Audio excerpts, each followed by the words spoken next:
Orenburg, Russia, 1:43 a.m., October 19, 2025. Russia launched its war with fuel and firepower. But this time, that same fire turned on them. Ukrainian drones flew deep into Russian territory and turned one of Moscow's most critical gas facilities into a burning monument of failure.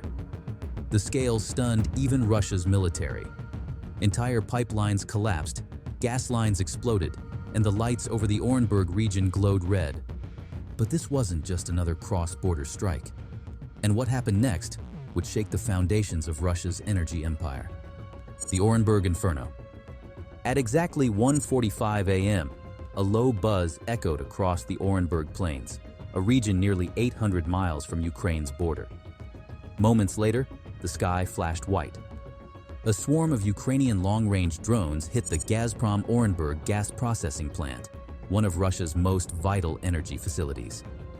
Within seconds, explosions tore through the pipelines, setting off secondary blasts that lit up the steppe for miles.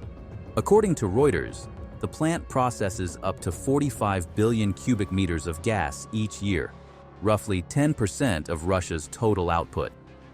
When it burned, so did part of Russia's lifeline.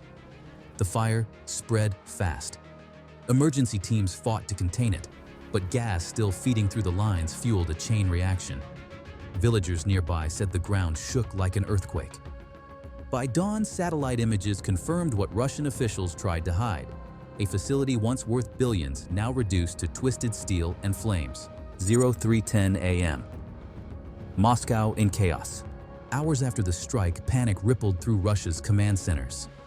Sirens went off in Belgorod, Kursk, and even Tatarstan as Moscow scrambled to assess whether more drones were coming. Local governors rushed to calm residents, claiming the blaze was caused by a technical malfunction. But social media told the truth before censorship kicked in. Videos of the explosions flooded Telegram and X. The hashtag #OrenburgOnFire shot to the top of trending lists. One user wrote, "You can feel the heat from here." Russia's Ministry of Energy later confirmed that gas intake from Kazakhstan was temporarily halted. The translation?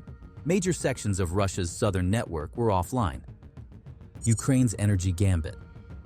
Ukraine didn't just score a tactical hit, it rewrote the rulebook. Instead of targeting soldiers or vehicles, Kiev's drones are now targeting the engine that powers them. Energy. Each long-range drone costs about $30,000 to build. The damage to Russia's infrastructure that night? An estimated $250 million. It's asymmetric warfare in its purest form, low-budget precision crippling billion-dollar assets. And it's working. Over the last 2 months, Ukraine has struck 15 major Russian energy facilities, from oil refineries in Leningrad to gas terminals in Belgorod. Experts estimate total losses now exceed $3 billion, with ripple effects across Europe and Asia.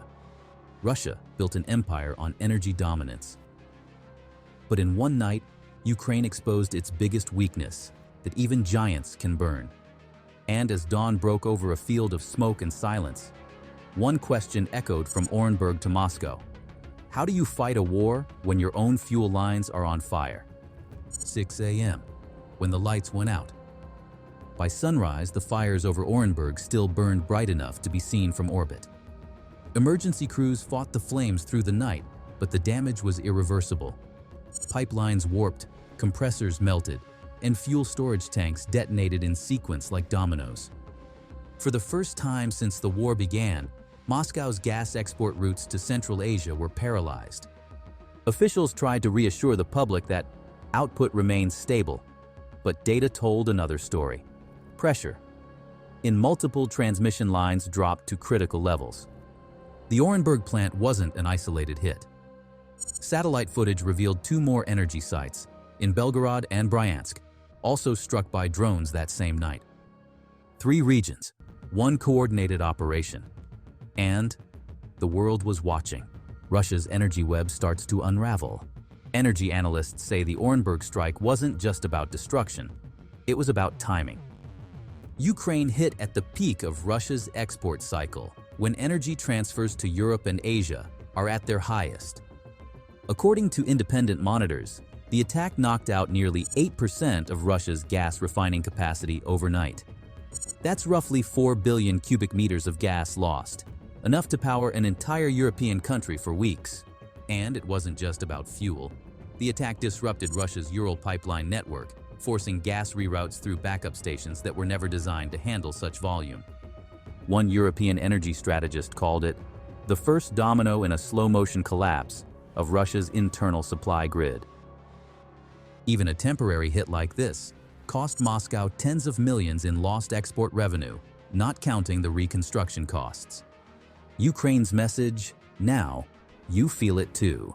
For months, Russia has hammered Ukraine's energy infrastructure, leaving cities in darkness, freezing homes, and shutting down power grids. But this time, Ukraine flipped the script. Kyiv's message was crystal clear. You can bomb our power plants, but we can reach yours too. Military experts call this the mirror war, when the victim adopts the attacker's own strategy and turns it back on them. And it's working. Just days after the Orenburg fire, Russia's energy giant Gazprom quietly suspended several pipeline contracts for technical maintenance. Analysts say that's code for panic control. Meanwhile, Ukrainian engineers and drone makers celebrated the success of their low-cost tactics, calling it revenge through precision. One defense tech specialist summed it up perfectly. It's David versus Goliath. But this time, David built drones in his garage. Global markets react. News of the strike sent European gas futures up 6% within hours. Traders feared escalation, while governments scrambled to reassure the public that winter supplies were safe. In Washington, officials praised Ukraine's strategic efficiency. In contrast, Moscow accused NATO of direct involvement, hinting that foreign intelligence helped coordinate the strike, an accusation Western officials brushed off as propaganda. By midday, the story dominated headlines from London to Tokyo. The message was no longer just military, it was economic, psychological, and deeply symbolic. Russia thought energy made it invincible, but now its greatest weapon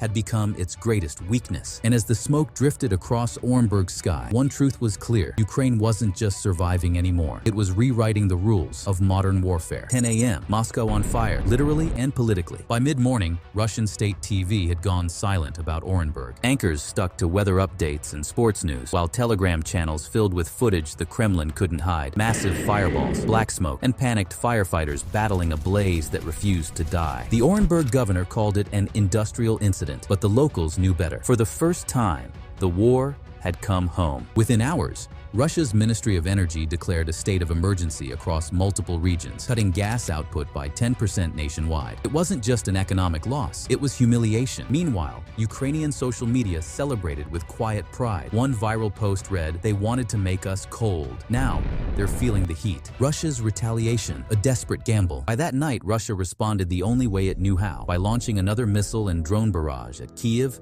Lviv, and Kharkiv. But this time, Ukraine was ready. Patriot and Iris-T systems lit up the sky, intercepting most of the incoming strikes. Explosions flashed in the clouds as interceptors met cruise missiles mid-air, a deadly ballet of precision and defiance. According to Ukrainian Air Force data, 32 of 38 missiles were destroyed before impact. Only minor power outages followed. The message was undeniable. Ukraine could now defend, strike back, and still keep the lights on. As one Ukrainian defense official said, "We've learned to fight through the blackout." The psychological shift. Beyond the explosions, something much bigger was happening, a shift in global psychology. For 2 years, Russia had used energy as its silent weapon, threatening Europe with winter blackouts and gas shortages. But the Orenburg strike flipped that script. Now, it was Russia waking up to uncertainty. Now, it was Moscow's citizens wondering whether the next drone might hit closer to home. A European security analyst explained it simply. Ukraine just turned the lights off in Russia's head. Even inside the Kremlin, unease was growing. Advisors urged Putin to harden energy infrastructure, but the damage was already psychological.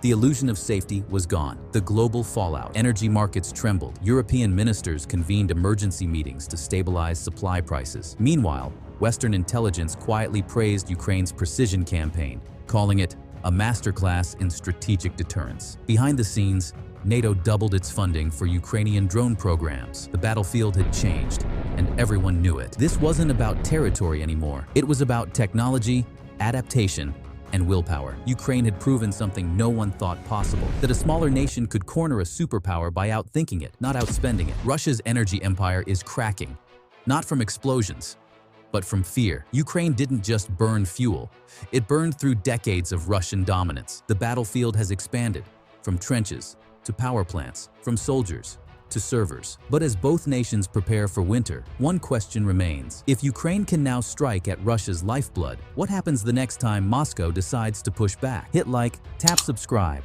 and tell us in the comments. Did Ukraine just find Russia's greatest weakness?